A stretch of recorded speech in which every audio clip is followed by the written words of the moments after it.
Hello, it's A Trial by Stone. This is my fourth time recording this review. Okay, so let's get into it. So tonight I want to talk about Beau is Afraid. This would be Ari Aster's third film following Hereditary, which stars Toni Collette. If you're me and you know why I've recorded this now 4 fucking times, then you know that that's a pretty funny thing that I know that off the top of my head now. Anyway. He directed Hereditary and Midsommar, which were 2 A24 films. And then you got Beau is Afraid. So, I'm going to talk about my relationship with this movie, because that's how I like to talk about movies. I have not done a review for a movie in almost 3 years now, so this is totally kind of new for me, aside from doing like Instagram posts of movie reviews, which I was doing for a while, but I kind of got away from that. So I'm going to try this, because I have nights to myself now in my own apartment where I can do whatever the fuck I want. So,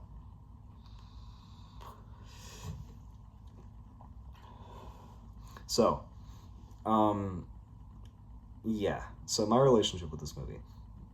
I saw Hereditary, not when it came out, but not long after, and I quickly grew to love it. I found it very disturbing.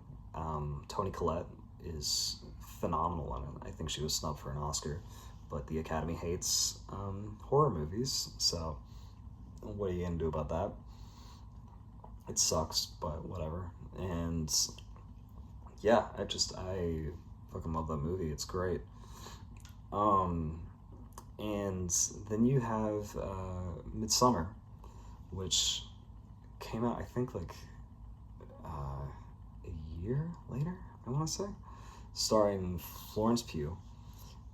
And I did not like Midsommar as much.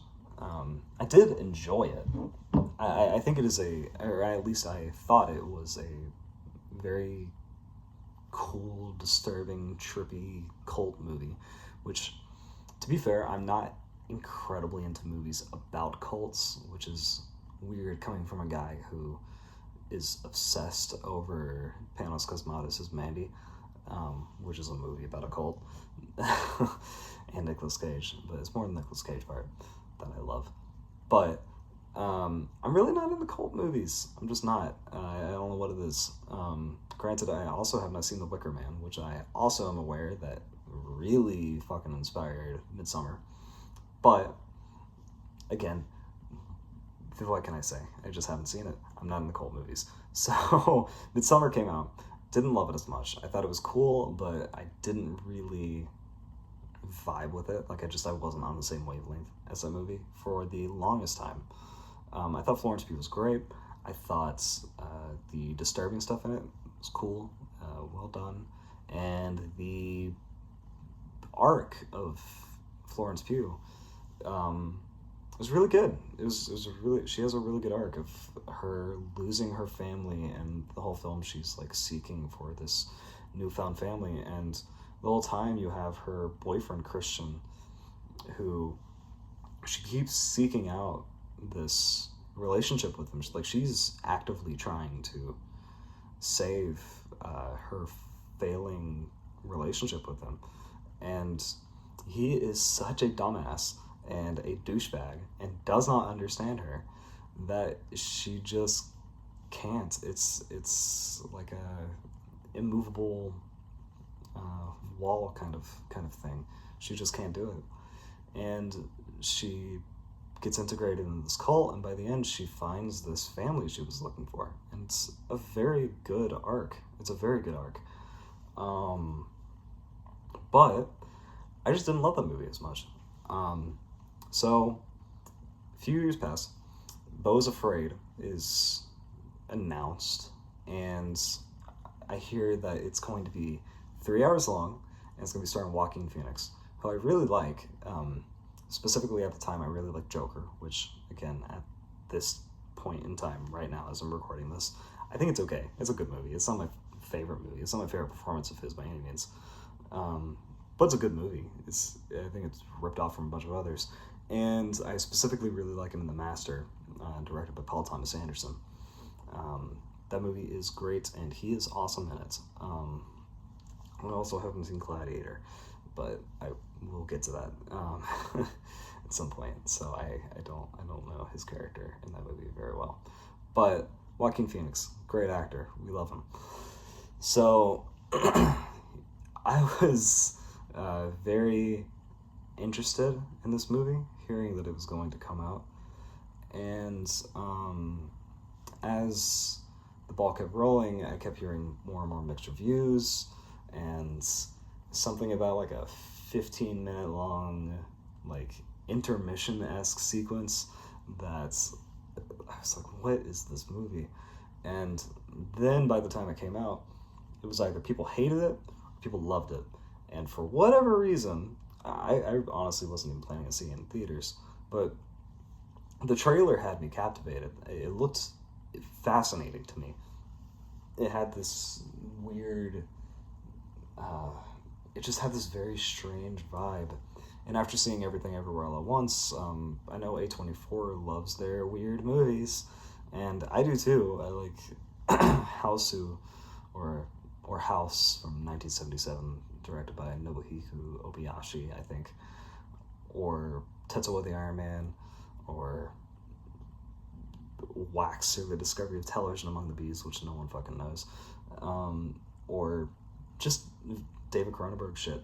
I love weird movies. I just do. I don't know what it is. But this movie looked weird, and I didn't know what to make of it, and it wasn't getting very good reviews. But for whatever reason, by the time it had come out, I felt deeply compelled to go see it. So I summoned my brother and my father to go watch this movie with me, because, I don't know, that's what we do. So we went to go see it. I would say this movie has a 4-act structure, and by the time you end Act 1, I was pretty into it.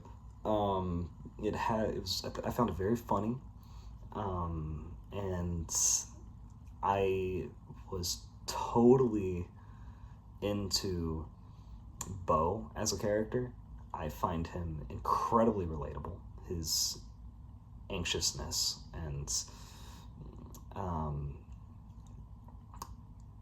everything about him, like, I don't know, his inexplicable fear of weird things, it really hits a little too hard for home.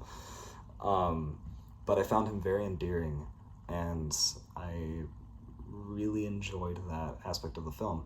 Then it cuts to Act 2, and you meet Nathan Lane, who's saying things like "my dude" and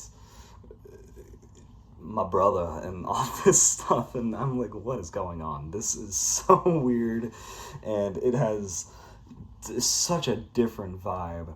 It feels almost like a sitcom at times. It's so incredibly strange.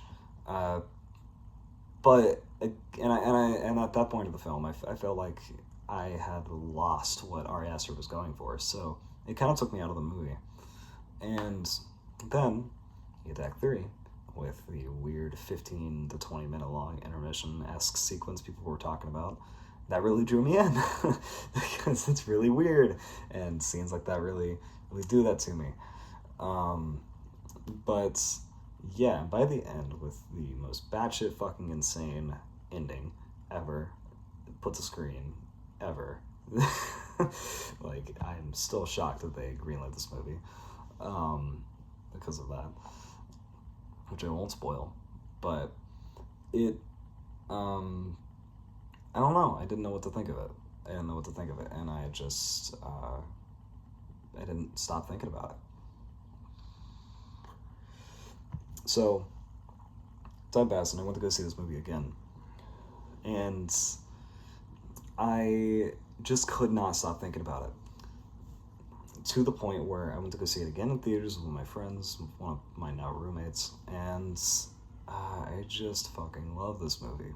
It's one of my all-time favorites. I've seen it 5 times now, according to Letterboxd. But you can follow me if I ever say what my handle is. But yeah, I love this movie. I love it so much. It's so creative and original.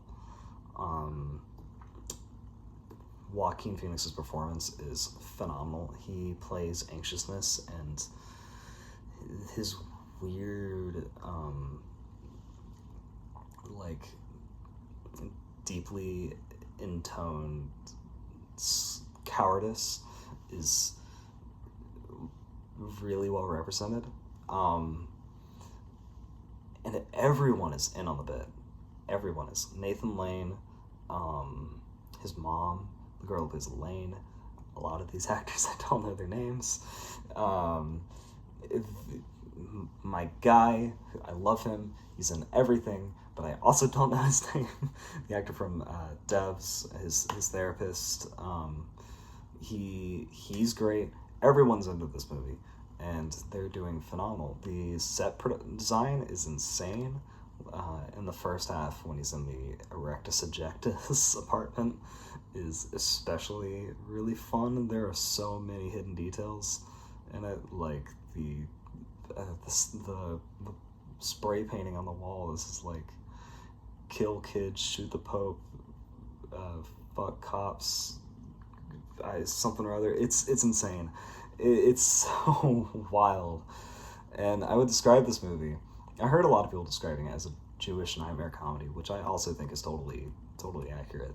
But if I'm like pitching this movie to someone, I would say it's like, if you're afraid of the world because everything in it was amped up to 11, like if cops all were totally, one, terrified to shoot people, and two, we're going to shoot people all the time, which is not too far-fetched from where we live either. And like stuff like that, brown recluses are just all over the place. Everyone is out to get you in this world. It's terrifying. Why would you live there?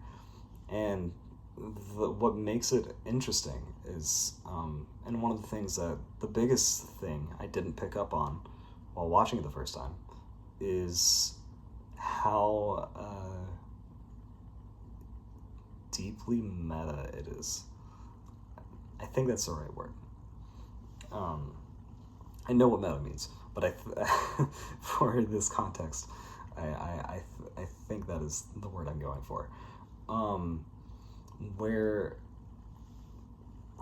everything is planned from the get-go in the story. And here's where spoilers come in. So I will spoil a little bit. I don't want to spoil the really shocking scene, but if you haven't seen Beau is Afraid, spoilers beware. But here you go. My interpretation of what this movie is, what it's about, is it is about a guy named Beau, obviously, that's what it's called, who he grew up knowing that he was going to die, essentially. His mother told him that from a very young age, if he did a very specific thing, he would die. And for whatever reason, that ingrained itself so far into his mind that he is deeply fucking terrified of everything in the world. Not only just because of that, but also because of how sheltered and how controlling his mother was.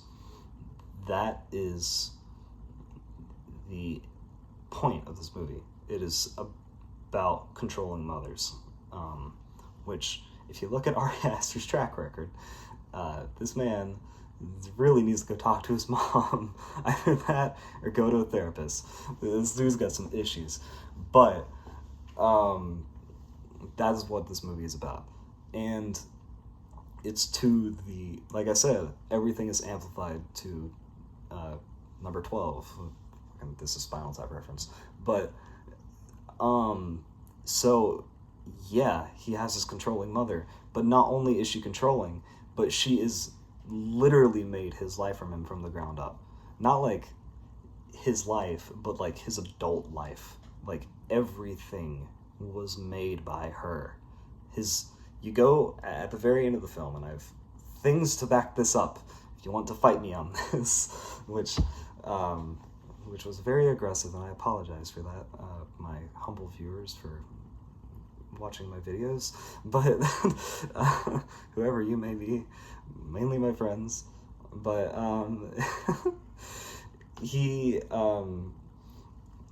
when he goes to his mom's house at the very end of the film, there is all this imagery because apparently she was some like extremely rich mogul who had this massive business.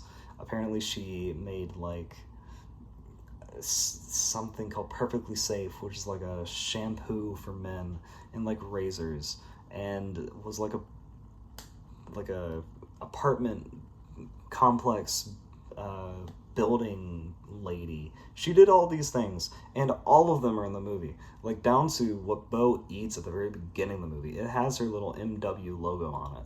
Everything does. Everything ties back to his mom. Everything he does is being controlled by his mother. And that, like, then you have moments like during the whole Nathan Lane segment where his wife, who I wish I could remember the actress's name. Also, I am totally rambling here, so just saying. His wife gives him a little note that says, "Stop incriminating yourself," because he is guilty of something in some way. And by the end of the film, or I would actually argue by the middle of the film, it's revealed to you that, because you don't really know what he's guilty of, or what he at the very least thinks he's guilty of, is he is a coward. He thinks he could have done more. And I think that's the question of this movie is, if you're grown up in a position like this, what control do you have over your life, and how much does that rely on you to make those decisions for you? I don't know. But for Beau, he thinks he's a coward. He blames himself and thinks he's guilty of cowardice. Even though I would argue he isn't. He is just trapped. He compartmentalizes his memories into thinking that they're dreams because of how horrible his mother was. And that's what this movie is. It's like the Truman Show, directed by Peter Weir.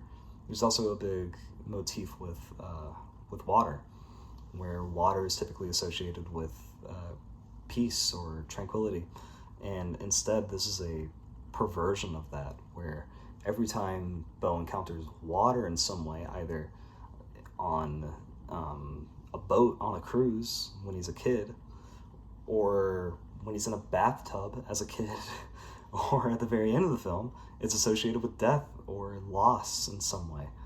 A loss of innocence when he's a kid on the cruise, or nightmares that he's had. Water is not safe, and it's all over this movie. It is all over it. But yeah, a lot of people think that a lot of this movie is symbolism, which I do think there is some, but I don't think that's what it is about. Ari Aster has said a few times, talking about this, that this film is very much, you're not supposed to look deep into it. And it's not that I'm choosing not to look deep into it, but it's that this stuff is plainly in sight for you to understand. And I feel like a lot of people just aren't looking into it. It's kind of a very weird, ironic, backward statement to not look into this thing too much on like a thematic level, but to pay attention to the movie and to see these signs where all throughout it you have these symbols. The movie starts in the opening title sequence where you get the square peg logo and the A24 logo. It starts with an MW logo for Mona Wasserman, his mom. It's all over the movie. It is all over the movie. And I don't hear anyone talking about it. And I just kind of want to put this out there as my thoughts and my reviews and why I love this movie. And two, that I don't really feel like a lot of people have this same take, which is cool. Everyone can have their own different takes. I just think this one specifically. I feel like this movie has a specific thing it's trying to get across on a plot level, and a lot of people kind of missing it. But it's there. It's there to look at, and you can look deep into it, and it's awesome. It's very weird, and you just have to go for it. And it might not be for everyone. This movie definitely isn't for everyone, especially once you get to the end. But it is a ride I love taking every time. And partially because I just like watching reflections of me, which I know, again, makes me seem pretty weird if I see myself in Beau, but that's that's the case. I fucking love him. He is just, I don't know, I feel bad for him, and I love him. But yeah, that is my thoughts on Beau is Afraid. So I might keep making these videos again, maybe, I don't know. Also, if you couldn't tell, my hair is longer. Probably noticed. No, I have moved out my own, so I just have a lot of free time to myself now. So I might keep doing this. I remember really liking making reviews, and I wanted to hopefully do something more than that someday. So we'll see where I go.